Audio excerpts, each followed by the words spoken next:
Hi, and welcome back to another episode of Who Said Photography. We are once again going to do a special episode with the World Wide Web, the internet. We are back with Don Komarechka. Did I get it right? Close enough. All right. We're getting better. We have to practice that. Okay, but first things first. Since the last time we talked, you have had a daughter. Yes, she's 7 months old now. Awesome. So that's the new thing. And the other great news is that one of your snowflakes images was actually picked up and is now on a $20 Canadian coin. Yes. Geez, where did I put right here? I've been working with the Royal Canadian Mint to produce this coin that is still currently available, although as we record this, it's 93 or 94% sold out. And so one of my snowflakes is engraved and covered with a prismatic enamel that actually shimmers as you tilt it from different angles. So it is just a thing of beauty. It's a wonderful piece of art, I'll call it. It's nothing less than that for sure. No. So congratulations on that. It's always great to see when fellow photographers do well or actually do awesome. So like I said, it's 93%. So where can they actually get the coin? Well, it used to be available in Canada Post outlets, but I think that they've pulled all that back to the Mint's website when when it's sold out to this level. So if you go to mint.ca and you just search for snowflake coin, you'll find it, and it's the one with the big blue prismatic snowflake all across it. It's a pure silver coin, $20 face value on the coin, but it's not intended to be used as currency. So like you'll pay far more than that. You'll pay, I think it's $113.95 to have one of these. But it's worth it, in my opinion, in my very biased opinion. Really, Don, how do you feel about it? All right, let's get on with what we're actually talking about today. And we are here to talk about infrared photography. So something I like to do, and Don, again, I'm going to call him a master at it. So Don, what actually is infrared photography? Well, I guess we have to define what regular photography is to define what's beyond it. Okay, so our cameras are normally tailored to take pictures with the exact same visual spectrum that we see with our own eyes, from red to violet, but a camera can see beyond those limitations. So when the cameras are designed, they limit it to exactly what we see so that the images that we capture look like the world that we see.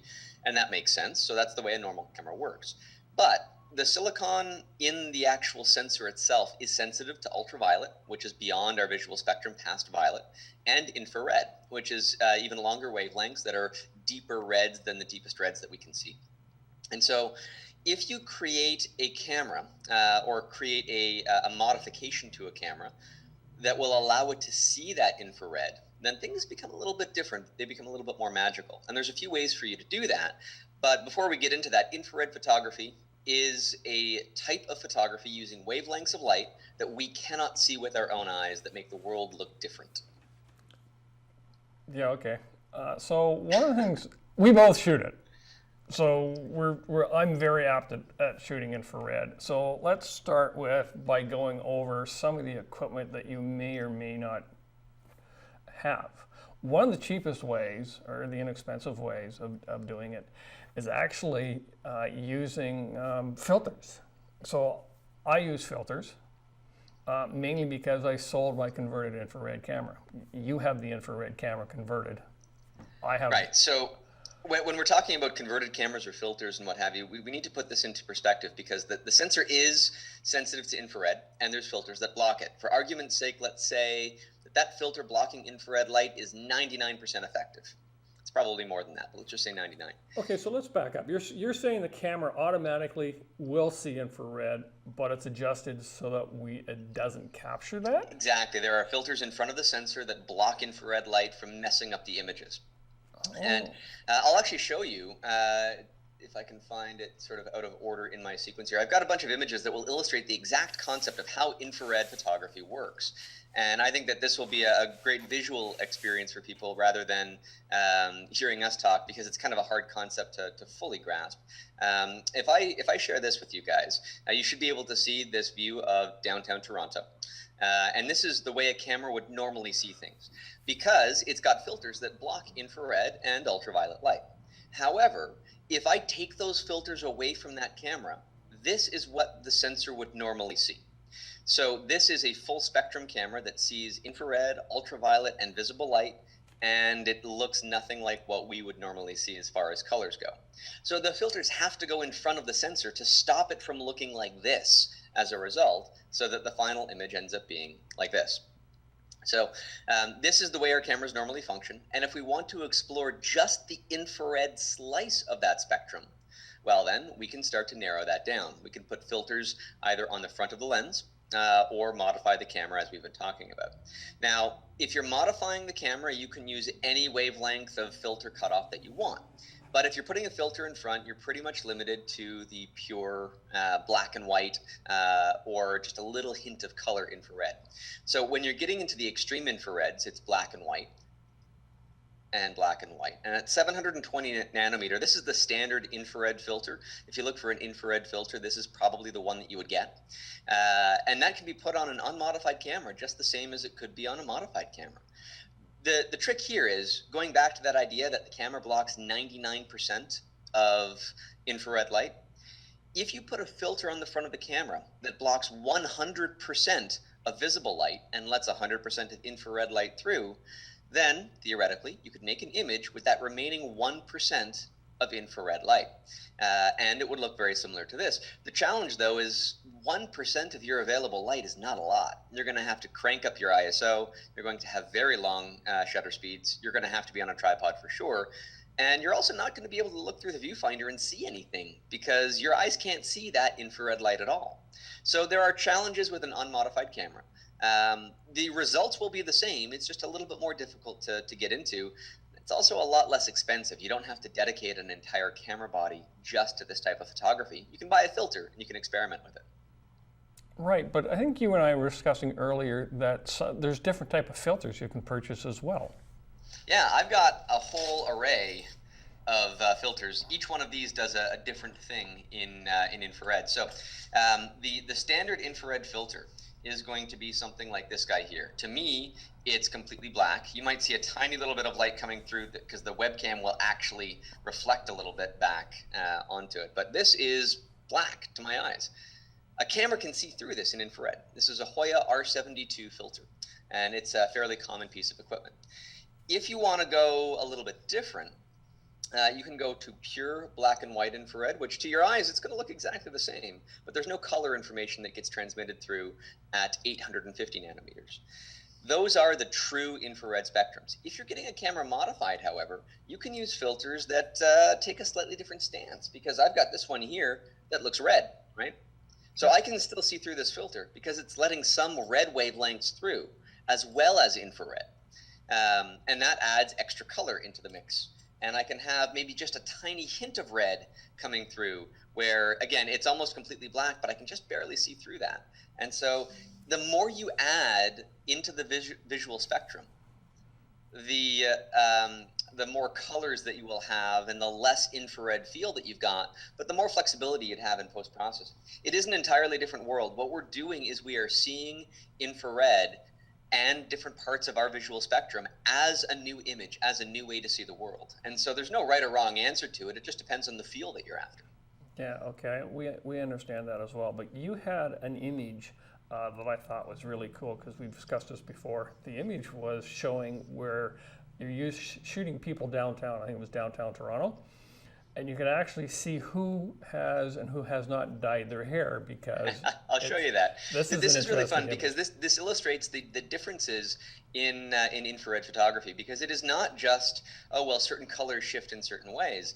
In this particular photograph, this is a mostly unedited infrared photo. I've just adjusted the white balance on it to be neutral. And in this case, everybody walking down the street, they weren't like predominantly wearing white pants and white shirts. They are wearing shirts that, like, for example, I remember very specifically, this woman here in the center of the frame, she was wearing a black shirt, but it's appearing white. And the stripes on this woman's shirt were much, much darker than they're currently appearing.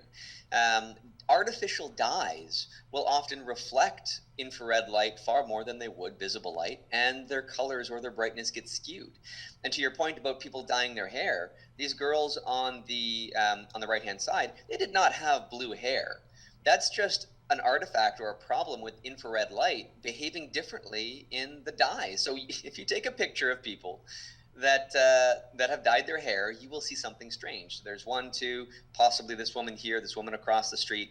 They've dyed their hair clearly, and so just don't point that out to people that you think might be sensitive to the fact that they're going gray, and you're good. But their secret can be outed using an infrared camera because it is seeing the world fundamentally differently. It's not just remapping colors to appear differently. It is really truly seeing differently than our own eyes do. Yeah, no, this is quite interesting. But so when you're shooting infrared, what are some of the tricks that you need to know? Because so there's a few interesting bits and pieces for infrared photography. For example, when you're dealing with color in infrared images, this is done with a 720 nanometer filter, and there's a lot of post-processing that goes on in this. So number one, you don't get this out of camera. Don't expect something to look like this out of camera. We'll talk about how you post-process these images in a future show. But you're going to get something that is pretty ugly and pretty garish, even if you've got a proper white balance set. But white balance is that first step. So what you'll do is pretty much every camera on the market has the ability to select a custom white balance. And what you'll do on a Canon camera, for example, I'll take a picture of the foliage, like the grass here in the foreground, and I will use that as a custom white balance image. And then from there, I'll take the overall image and I'll get a better feel of how the colors are going to play out. To that end, you'll also want to be shooting RAW, which will give you the best ability to adjust for that white balance setting after the fact as well. So white balance in camera is something that is important to consider. But you'll see different things and very interesting things as you're exploring infrared photography. For example, foliage will glow very, very brightly. So even in this cemetery shot, we've got like bright glowing grass and plants on the bottom. The bark of the trees will stay very dark, but the leaves will glow bright white. This scene is far more magical in infrared than it could ever be in visible light. It's a beautiful pioneer cemetery that we have around here, but in infrared it just comes back to life, and it's just a beautiful scene to explore. So foliage glows in bright sunlight, and the sky ends up being quite a bit darker in that infrared experience, and it creates a really nice contrast that is almost impossible to get when editing a regular photograph in the same way. Here's another example where the sky gets very, very dark, and the outline along a tree will create that high contrast line that just pulls you through the image. And that is one of the magical qualities of infrared, when you get that high contrast, bright foliage, dark sky, surreal kind of landscape. So that's what you have to look for when you're out working with an infrared camera. You'll notice too, Bob, that I had mentioned that bright sunlight is where the foliage will be glowing its best. And so this is a time where landscape photographers usually pack it in and go home for a nap. But with an infrared camera, you get to go out and explore everything that the bright sunlight has to offer that would be harsh and impossible lighting for a regular photographer. well, see, that's why we shoot infrared, or most of us go shoot infrared, because when most landscape photographers are heading home after the morning sunrise has set, we start jumping in with the infrared camera and continue shooting all day long. Exactly. So, and never get any rest. And never get any rest. Yeah, no, I know that one as well. So let's talk about midday shooting. I know when I shoot infrared, I'm very conscious of shadows, and I try to minimize the shadows. So that does affect the way I look. Now, are you doing the same thing? And in infrared, shadows become a problem because you've got the bright sunlight, and the shadows will be more pronounced. I edit them in a way that can help me remove them, and I like the sun to be as far above head as possible, because that will, of course, make the shadows smaller below the subject, and that limits those problems. Again, that bright midday sun ends up being quite nice. Okay, so let's talk about cameras versus filters, because this is one of the things a lot of people have to understand. I have a filter in my hand. The filter, you have to modify the way you shoot, because the filter is going to knock the light out. So one of the things that I found with using a filter is the fact that now you're a little bit guessing on the exposure time. With a converted camera, it works like a camera. So you can actually see the image right away. One of the tricks I use, see if you use the same trick. What I do is, after I've taken the picture with my converted camera, it either just shows red. I convert that into a semi-black and white. So it shows me black and white on the back of the camera. That's an easy way to visualize it too. If you're shooting RAW and you set your camera picture style or whatever the setting's called on your camera manufacturer, and you set it to black and white, you'll be able to see the image better as far as composition goes. But the color information is still there if you're shooting a RAW file. Oh yeah, certainly. That's something people have to understand. Even though I'm looking at it in black and white in the back of the camera, I believe the image is actually showing you a JPEG image. It's not showing you the RAW. It's basically converted it to a JPEG image for you to see in the back.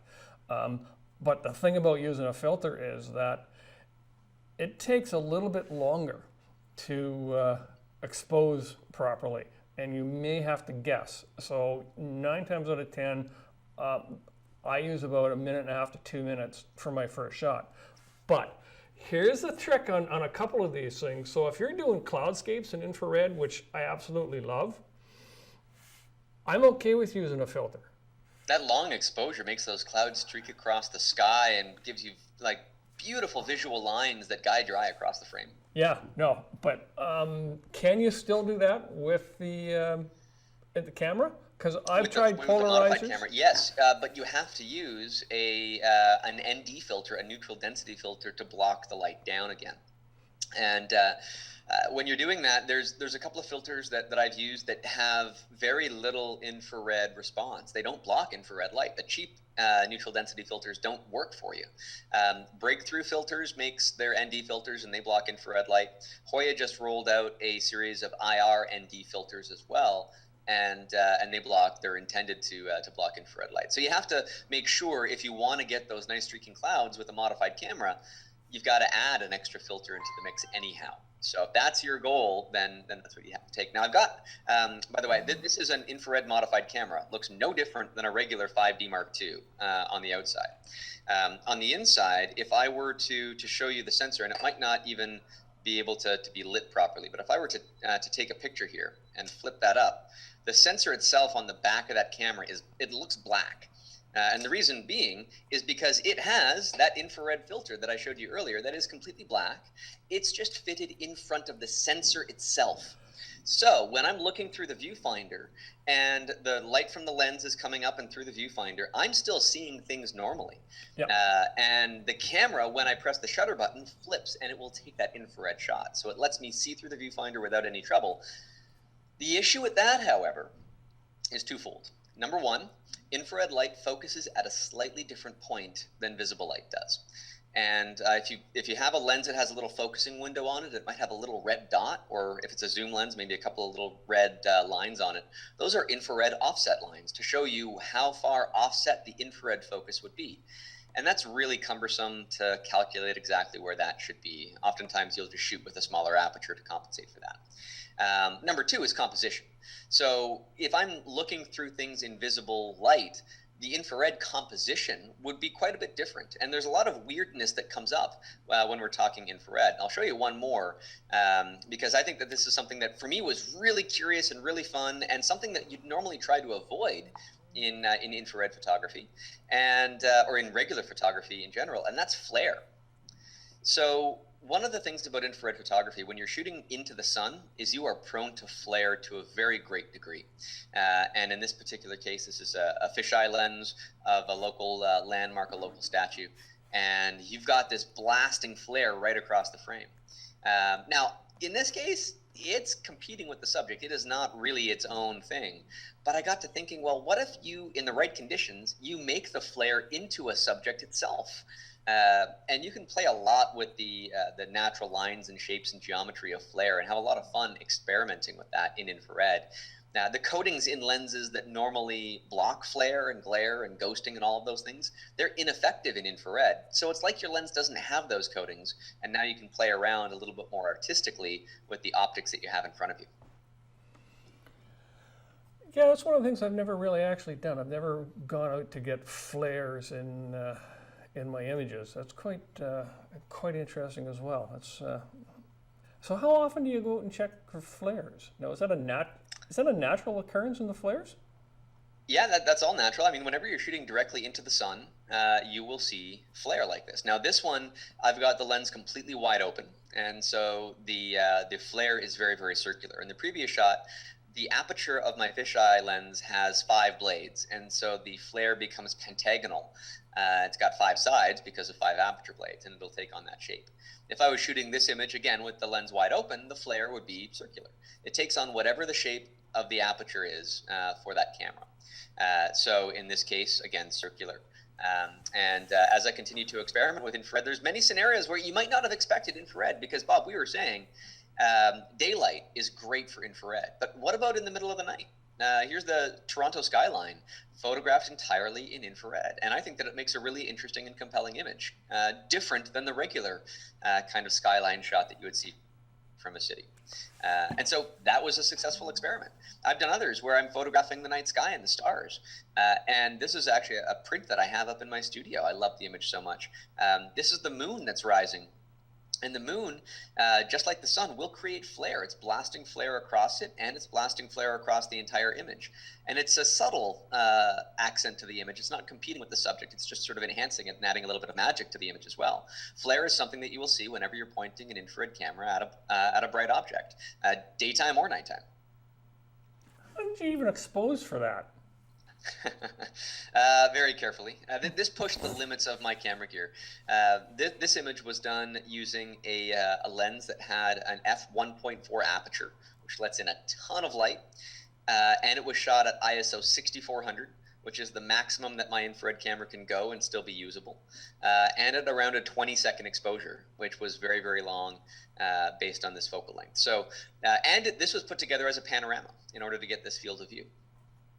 Okay, so it's actually a faux pas medium format, as they call it? Kinda, yeah, it kind of has that feel. It's only a 3-shot panorama, so it's not that much, but it does, like say, for example, one image would have the horizon line and the stars, and one would have below that and the walkway, and then one was in between just to make sure that they would mesh together properly. I would never have thought of using it. What time was this shot at? Midnight? This was shot at around 3 or 4 in the morning. I would never have thought of taking my infrared camera out at 3 or 4 in the morning to take a picture. Yeah, well, you know, crazy. you have a different type of light pollution in infrared as well. Now that a lot of LEDs are in streetlights, LEDs produce pretty much 0 infrared light. And so it's my goal to try and do that Toronto skyline shot again, which was done a few years ago now at this point. A lot of the lights in Toronto have been switched to be LED lights, and they'll emit no infrared.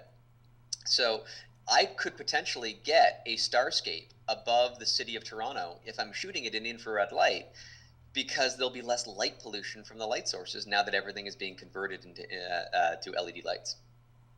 Well, isn't that interesting? Never even thought of that. See, you're further ahead than I am. Like me, it's noon. I go to shoot at noon. You got to be pushing limits with photography, Bob. And in infrared, you're intrinsically pushing limits. You're outside of your own visual perceptions, and because of that, you think outside the box. You're already outside the box, and so you get inventive, and you have to constantly be asking yourself, what if? What if I try this? Well, half the times when I ask myself that question in infrared and I try it, I get nothing useful. There's nothing of value in that experiment. That doesn't mean I'm not going to ask myself that question again and try it again, and maybe 1 out of 5 what ifs turn into an aha, eureka moment, and then that's something worth exploring further. Interesting. I'll have to start a journal. Dumb things to try. Oh, the list is endless. Yeah, well, you've expanded my mind now. I never thought of using it at night, but we're running out of time, so let's recap. 2 different ways of shooting infrared are modifying your camera and filters. There are multiple different filters out there. Filters are $75 for a cheap one.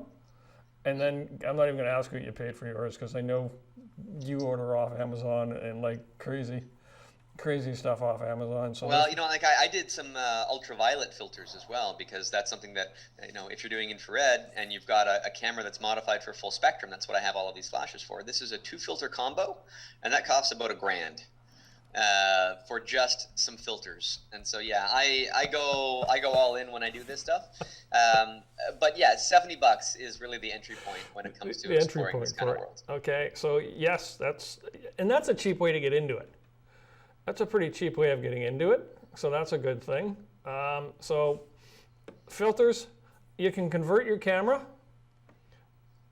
So that's another way you can actually do it. You can convert the No, camera. actually, don't convert the camera yourself. Send it away to a company that does this sort of stuff professionally. Otherwise, you probably break your camera. Well, you can do it yourself. So both you and I use Life Pixels, which is the number one. LifePixel, great company on the West Coast. There's also a company on the East Coast here, maxmax.com. Oh, that's a good one.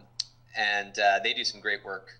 Dan Llewellyn is the guy in charge there, and I like him. But if you're anywhere on the West Coast, LifePixel does an amazing job. They converted my cameras as well. Yeah, okay, so you've got Life Pixels. Things you need to know is you've got to set a custom white balance. Mm-hmm. If you're using your own camera and putting a filter in, you must do it every time. Compose beforehand, and then put the filter on. Well, that's another good point. Yeah, yes. Take a couple of practice shots, and then it's it's going to be a hit and miss for what you want to do. Be prepared to slow down. Well, yeah. Well, you obviously didn't read my blog. Thank you.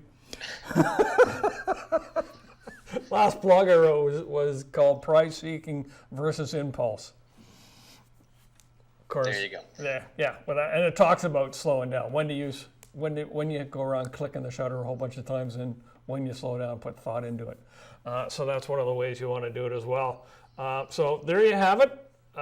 We once again run out of time, but stay tuned for the next show, which Don and I are going to do together, because we're going to talk on how to post-process your infrared images, because there's a trick to that as well, because they do turn out red. They're not a regular image. Sometimes, like I said, the sequence is backwards. You have to flop a couple things. I find at times they're kind of like difference, and we're going to discuss on making sure there's something that is relatable in the image and natural. So I got to run. Thanks for watching, and we'll see you next time on Who Said Photography.